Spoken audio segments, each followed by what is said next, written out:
Shooting at a firing range.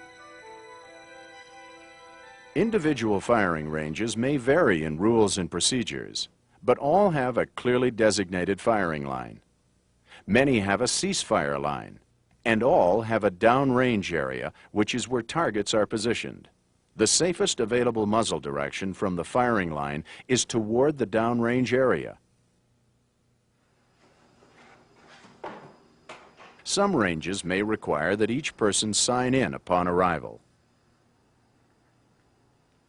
Glasses with side shields are shown here and provide more security than those without. Before entering a firing range, you must equip yourself with proper safety gear. Protection for your eyes and ears is an essential part of range safety. Check the status of the firing line and enter only when it is safe to do so. Whenever a range is in use, someone must be named as the range officer. Upon approval of the range officer, firearms may be brought onto the range and taken to the firing point on the firing line. At this range, a red flag means caution. The range is active. Firearms must only be loaded at the firing line. Ensure safe muzzle direction, and when ready, request that a ceasefire be called. In an emergency, anyone can call a ceasefire and must be obeyed by everyone at the range. The range officer will call a ceasefire. Ceasefire? At the ceasefire command, all firing stops at once. Firearms are proved safe. Actions are left open, and all firearms are laid on the mat or table immediately in front of each shooter. Muzzles are pointed in a safe direction downrange. Shooters are required to move back from the firing line and behind the ceasefire line.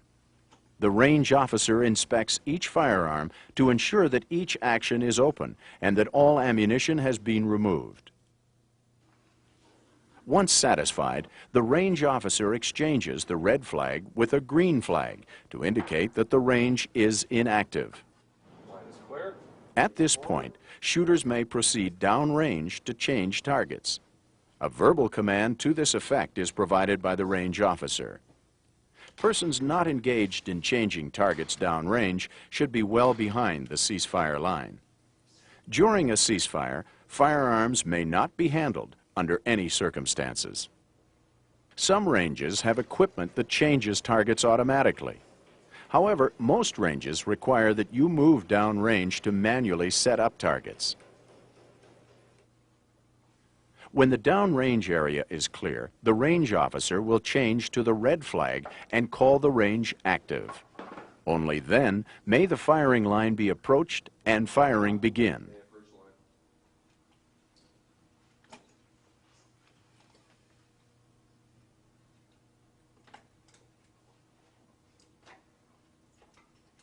As this double-action revolver has left the owner's direct control, it is important for her to follow the vital 4 acts and prove the firearm safe as soon as she comes back in contact with it.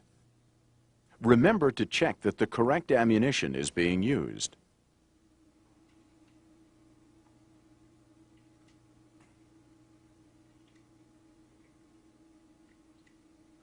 Once you are comfortable and ready to fire, move the safety to the firing position and align your sights on the target.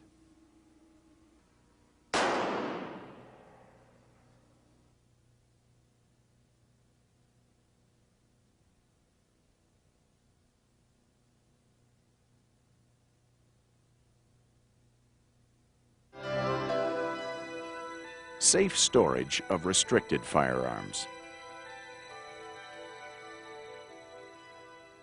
Owning a firearm means being responsible for it at all times, including its storage. Personal standards that exceed basic safety practices are the hallmark of a responsible firearm owner. In order to store any firearm, it must first be unloaded. Remember, each time a firearm is handled, the vital 4 acts must be observed. Prove it safe.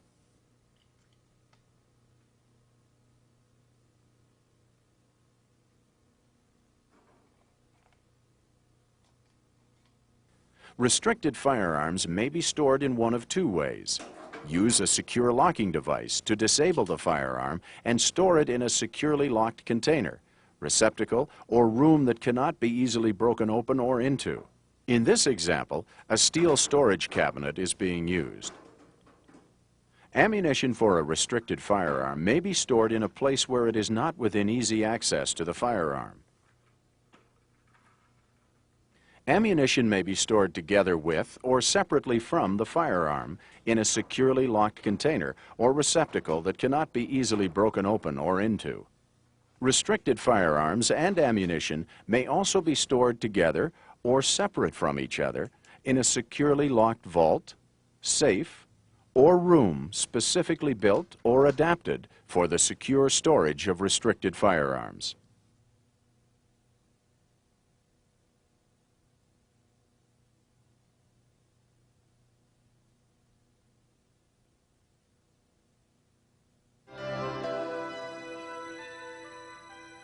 Display of restricted firearms. Every firearm on display in your home must be unloaded and cannot be displayed with nor be within easy access to ammunition that can be discharged from that firearm. Restricted firearms must be prevented from firing by using a secure locking device, such as a cable or trigger lock, so they cannot be operated. Displayed firearms must be attached to a non-portable structure that cannot be easily removed. All displayed firearms must be kept secure.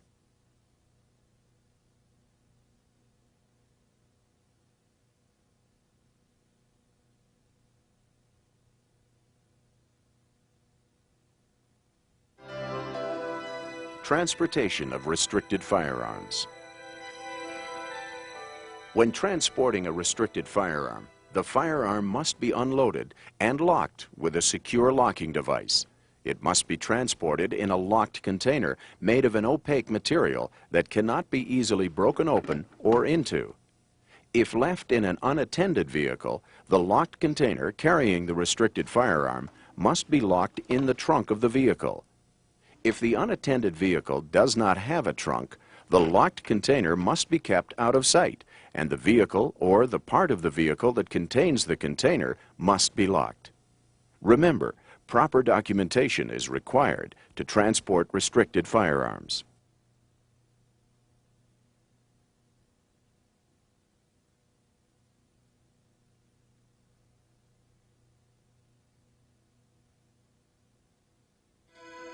Always follow the vital 4 acts in the safe use of firearms.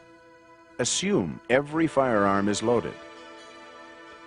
Control the muzzle direction at all times. The trigger finger must be kept off the trigger and out of the trigger guard. See that the firearm is unloaded. Prove it's safe. To prove the firearm unloaded, point the firearm in the safest available direction.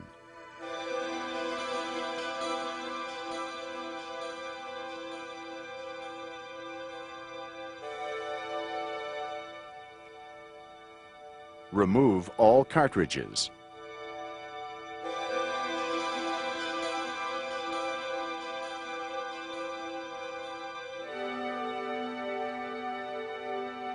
Observe the chamber.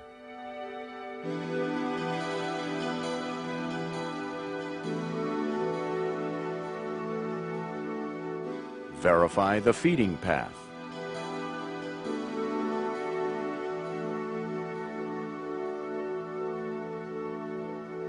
Examine the bore.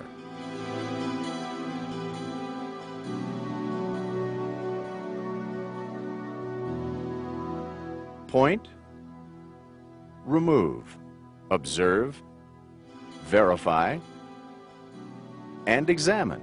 Each step in that order contributes to prove a firearm safe.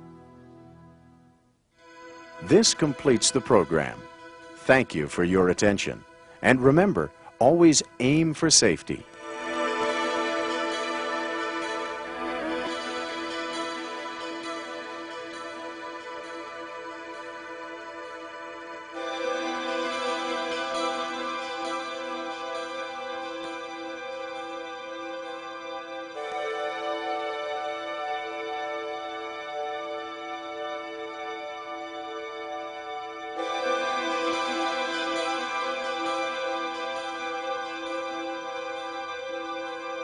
Fire!